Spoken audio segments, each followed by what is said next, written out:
In this video, I'm going to talk a little bit about failure.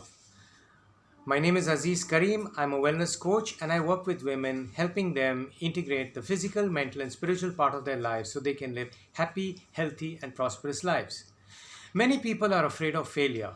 What if I do this program and it doesn't work for me? What if I do yoga asanas, it doesn't improve my health? And I tell them, look, whatever you do is going to make a difference to your life. If you fail in what you've taken up, you have got the experience for which it does not work, and then you have to improve upon it and then go ahead and do it. Thomas Alva Edison, everybody knows, failed 999 times before he got the light bulb right. And when he was asked, you failed so many times, he said, no, I only discovered 999 times in which a light bulb cannot be made. In life, there is not a single child who has learned to walk without falling. Every single child falls before he learns to walk.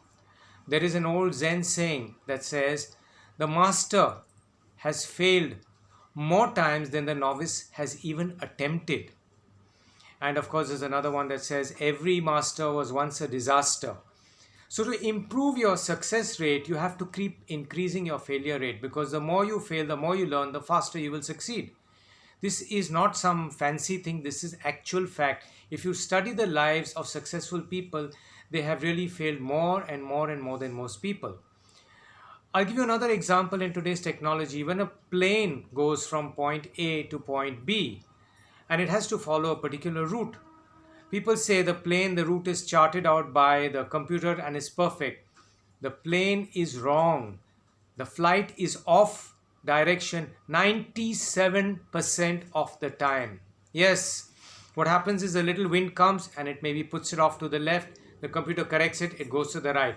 Then there's a gap in the air, it falls down. The computer just brings it up. So it's always going up or down or left or right and constantly adjusting until it reaches its goal. And this should be of inspiration to us. You know, water, it has to go from the mountain to the sea. There are blocks, there are boulders, some it goes over, some it goes around. But finally, it does reach the sea. And this is what we are for. We are actually success-seeking mechanisms. We are actually made for success. So we need to realize that, in fact, the very fact that we were born, there were so many thousands or millions of sperms that failed. If God's success rate is so bad, his failure rate is so high, there's nothing wrong in our failure rate being high. And of all the fruits and trees, you look at nature, the failure rate is extremely high, and yet nature is the most productive of them all. So don't be afraid to fail. Go ahead and fail. The more you fail, the faster you will achieve success. This is Aziz Karim, and I'm a wellness coach. I work with women, helping them integrate the physical, mental, and spiritual part of their lives so they can live happy, healthy, and prosperous lives. If you enjoyed this video, please like it and share it with somebody who needs a little encouragement. There are many people who are afraid of failing and get discouraged and give up. Send this on to them so they will be inspired to go on and make a success of their lives.